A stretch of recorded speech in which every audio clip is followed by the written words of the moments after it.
Hello viewers, आप सबका स्वागत है फिनिक्स बी लीगल चैनल में। तो आज हम बात करेंगे एक बहुत ही इंटरेस्टिंग टॉपिक के बारे में कि क्या सिविल सूट में हम पब्लिक इंटरेस्ट लिटिगेशन डाल सकते हैं। जी हाँ, एकदम करेक्ट सुना है आपने। पब्लिक इंटरेस्ट लिटिगेशन हमेशा सुप्रीम कोर्ट के साथ में या फिर हाई कोर्ट के साथ में अटैच्ड होता है। क्या सिविल कोर्ट में ये चीज़ होती है या नहीं होती है? होती है, बहुत थोड़ी सी रेयरली होती है, लेकिन क्या प्रोविज़न है? जी बिल्कुल प्रोविज़न है, जहाँ पे बहुत सारे रिप्रेजेंटेटिव कोई एक व्यक्ति लोगों को रिप्रेजेंट कर सकता है। तो है क्या ये प्रोविज़न, क्या होता है इसमें, किस तरीके से ये कर सकते हैं, और साथ ही एक इम्पॉर्टेंट केस लॉज के साथ में इस चीज़ की हम बात करेंगे जो सुप्रीम कोर्ट का है, और समझेंगे इस प्रोविज़न को। तो वीडियो को स्टार्ट करने से पहले एज यूजुअल प्लीज़ चैनल को लाइक, शेयर और सब्सक्राइब ज़रूर कीजिएगा। हम फिनिक्स बी लीगल चैनल जो है हमारा, ये सुप्रीम कोर्ट के और ख़ासकर जो सिविल केसेस को लेकर हम आते हैं, जो जजमेंट्स होते हैं या फिर जो लॉ होते हैं, उसको हम सिंपल शब्दों में एनालाइज करते ही करते हैं। साथ ही साथ में Phoenix be legal law courses के साथ में आता है लॉ स्टूडेंट्स और लॉयर्स के लिए, जहाँ पे ड्राफ्टिंग के कोर्सेज दिए जाते हैं, जॉब से रिलेटेड कोर्सेज वगैरह भी हम प्रोवाइड करते हैं। साथ ही साथ में सारे लीगल फॉर्मेट्स के साथ भी आते हैं और ड्राफ्टिंग की सपोर्ट भी प्रोवाइड करवाते हैं। तो जो भी आपको चाहिए वो डिस्क्रिप्शन बॉक्स में दिया गया है, सपोर्ट के लिए आप ले सकते हो उसमें। साथ ही साथ में अगर किसी को लीगल एडवाइस चाहिए तो भी आप डिस्क्रिप्शन बॉक्स में दिए गए नंबर से अपॉइंटमेंट ले सकते हैं। तो चलिए आते हैं, स्टार्ट करते हैं इस वेरी इंटरेस्टिंग टॉपिक को। तो देखिए, मैं सबसे पहले तो जो केस लॉ है उसके बारे में आ जाती हूँ। ये सुप्रीम कोर्ट ऑफ इंडिया का है, पार्टी का नाम है Hariram versus Jyoti Prasad and others. ये डिसीजन आया था 27 जनवरी 2011 को। इसका साइटेशन है, जो इक्विवेलेंट साइटेशन है वो ये है, ये भी मैं डिस्क्रिप्शन बॉक्स में डाल दूंगी, अगर कोई पढ़ना चाहता है तो पढ़ सकता है इसको। AIR 2011 सुप्रीम कोर्ट 952, ठीक है। मेन पार्टी का जो नाम है वो है हरिराम वर्सेस ज्योति प्रसाद।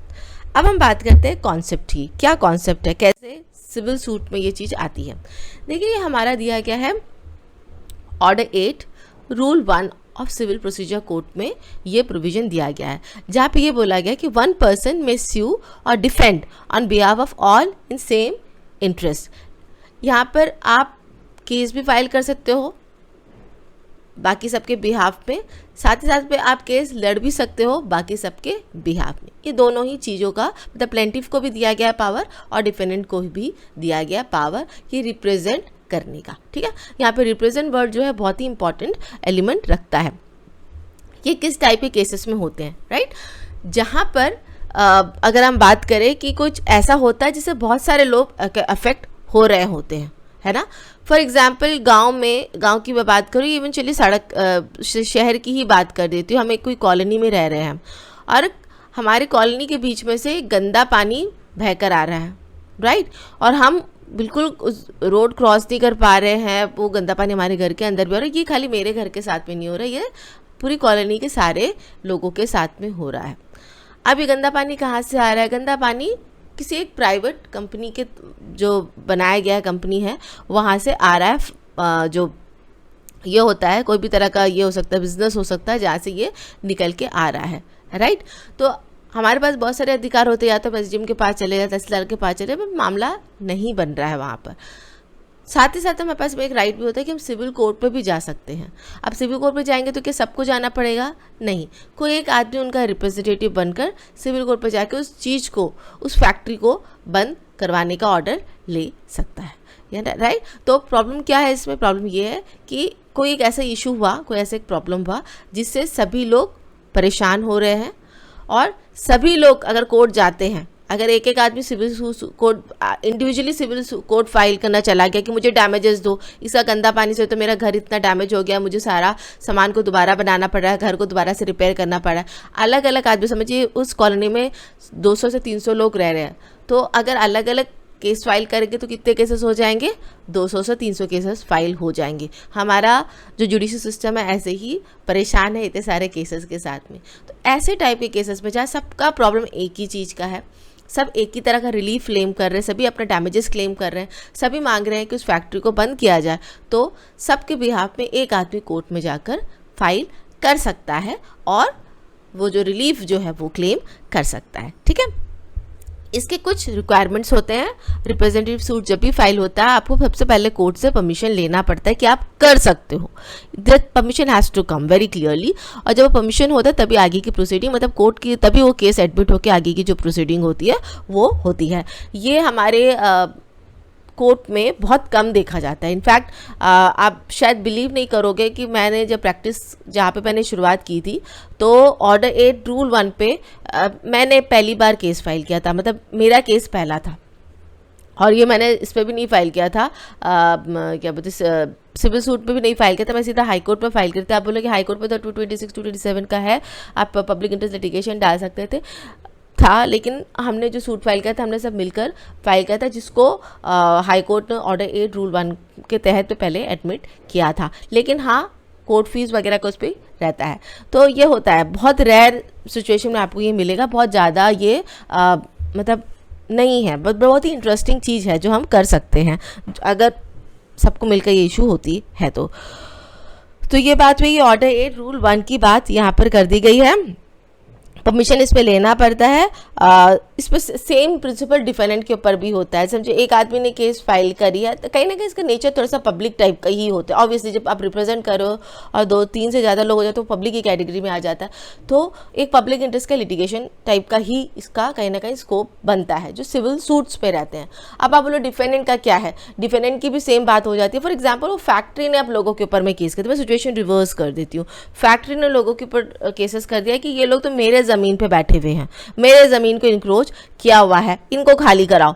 तो इंस्टेड ऑफ सारे लोग कोर्ट में अपने आप को डिफेंड करने के लिए आ रहे हैं, उसके जगह में कोई एक पर्सन सबको डिफेंड करता है, रिप्रेजेंटेटिव सूट में वो बनकर आता है। ऑब्वियसली अगेन उसको परमिशन कोर्ट से लेना पड़ता है कि वो इतने लोगों को रिप्रेजेंट कर रहा है। ठीक है, अब हम आ जाते हैं इस केस लॉ पे। सुप्रीम कोर्ट का क्या ऑब्जर्वेशन रहा है ऑर्डर 8 रूल 1 पर। तो यहाँ पे जो केस था इसमें आने जाने के रास्ता को लेकर जो फैक्ट्स की अगर मैं बात करूँ बहुत सिंपल में, तो आने जाने के रास्ता को लेकर बातचीत था, जिसपे प्लेंटिफ ने बोला था कि मैं और 4-5 लोग जो है हमें आने जाने का रास्ता इसमें से दिया जाए। तो जो ट्रायल कोर्ट था वो ऑर्डर करता था, ट्रायल कोर्ट बोलता है कि अगर मैं सिर्फ आप लोग 4-5 जो लोग हैं, मैं अगर आप लोगों को आने जाने का रास्ता दे देता हूँ तो ये रास्ता पूरे पब्लिक के लिए खुल जाएगा, और आपका जो एप्लीकेशन है वो ऑर्डर 8 रूल 1 के तहत में आपने नहीं, आपके ऑर्डर 8 रूल 1 के तहत में ये नहीं आपने फाइल किया है। तो मामला होते होते सुप्रीम कोर्ट तक आता है। तो सुप्रीम कोर्ट का जो ऑब्जर्वेशन जो रहता है इस जजमेंट में पैरा 20, 21 एंड 22 पे ऑर्डर 8 रूल 1 को बताया गया है। इसमें ये बोला गया है कोर्ट ने by the court, the said submission is also found to be without any merit as part of being a representative suit. So suit was filed by an aggrieved person whose right to use public street of 10 feet with was prejudice affected. Since the affected person himself has filed the suit, therefore the suit cannot be dismissed on the ground of alleged non-compliance with the provision of Order 1 Rule 8. तो यहाँ पे court ने जो reject किया था Order 1 Rule 8, जो trial court reject किया था, ये बोला कि बहुत सारे कुछ कंप्लायंस होते हैं Order 1 Rule 8 का, वो यहाँ पर नहीं किया गया था, इसलिए आपका हम सूट डिस्मिस करते हैं। सुप्रीम कोर्ट ने ये बोला कि जब एक आदमी अफेक्ट हुआ है उस चीज़ से, और वो आ सकता है, ज़रूरी नहीं है कि उसको ऑर्डर 1 रूल 8 के तहत में ही आना है। अगर इंडिविजुअली भी उसने केस फाइल किया और उसको जो रिलीफ मिल रहा है उससे बाकी सबको बेनिफिट मिल रहा है, तो वो ऑर्डर 1 रूल 8 के तहत में हो रहा है। नॉट नेसेसरली, मतलब technically not necessarily you need to file an application under order 1 rule 8। ठीक है, 21 में ये बोला गया है कोर्ट ने। दूसरे एक जजमेंट जो लंदन का है, ट्रेन काटा जौहरी बाजार जयपुर वर्सेस श्रीमती छोटी एंड अदर्स का भी बोला गया ऑर्डर 8 रूल 1 के बारे में। The court held that the suit could be instituted by a representative of a particular community, but by itself it was not sufficient to constitute the suit as a representative suit. As much as for the representative suit, the permission of the court under Order 1 Rule 8 of CPC is mandatory. जो बात मैंने आपको जब order 1 rule 8 समझा रही थी कि जब भी हम ऑर्डर 1 रूल 8 के तहत पे फाइल करते हैं, सबसे पहला काम हमें कोर्ट का परमिशन लेना पड़ता है कि हाँ मैं इन लोगों को रिप्रेजेंट करती हूँ। उसमें कुछ चीज़ कोर्ट को कंप्लायंसेस पे दिखाने पड़ते हैं कि आपके पास पे सबका परमिशन लेटर है, एफिडेविट्स होना चाहिए सबका, वो आपको दिखाना पड़ता है। कोर्ट सेटिस्फाइड होता है, उसके बाद में ही केस को एडमिट करता है, but permission is mandatory. Court का परमिशन पहले होना होता है order 1 to proceed that suit as an order 1 rule 8। क्योंकि क्या होता है ना, देखिए ऑर्डर 1 रूल में एक प्रिजम्पशन भी साथ पे चलता है। अगर 100 लोग आके एक बात बोल रहे हैं तो कहीं ना कहीं वो बात हो रही है ना, आपको एविडेंस पे जाने की भी उतनी ज़्यादा ज़रूरत पड़ती नहीं है उसमें कि भाई 100 लोग एक बात बोले, 100 लोग झूठ तो नहीं बोलेंगे। तो कहीं ना कहीं केस अपने आप में एक भारी हो जाता है, वो डिफेंडेंट के लिए थोड़ा सा डिफिकल्ट टास्क हो जाता है उस केस को प्रूव करना, तो इसीलिए उसमें परमिशन की रिक्वायरमेंट होती है कि कहीं ये झूठा केस तो नहीं है, सबने अपना एफिडेविट प्रॉपरली दिया है नहीं, तो वो कोर्ट ज़रूर चेक करता है। पैरा 24 में बोला गया है, It was also held that any member of the community bring a suit to assert his right in the community property or for protecting such property by seeking removal of encroachment thereof, and that in such a suit he needed not comply with the requirement of Order 1 Rule 8। But यहाँ पे ये भी बोला गया है कि just because कोई एक आदमी उठकर आ रहा है और उसकी बात से ऐसा लग रहा है कि पूरा कम्युनिटी उस चीज़ से बॉदर्ड होने वाला, परेशान होने वाला, तो ज़रूरी नहीं है कि वो Order 1 Rule 1 में ही केस फाइल करे। तो इंडिविजुअल कैपेसिटी का भी बोला गया, हाँ इंडिविजुअली फाइल किया है उसको Order 1 Rule 8 पे कन्वर्ट भी हो सकता है, that is what it has been said. So I hope viewers आपको आज का ये जो वीडियो है इंटरेस्टिंग लगा होगा, आई होप, क्योंकि मुझे बहुत अच्छा लगा जब मैंने इसको बनाया। और अगर कोई भी तरह के सवाल है तो प्लीज़ पूछेगा कमेंट सेक्शंस में, I am very more than happy to answer it.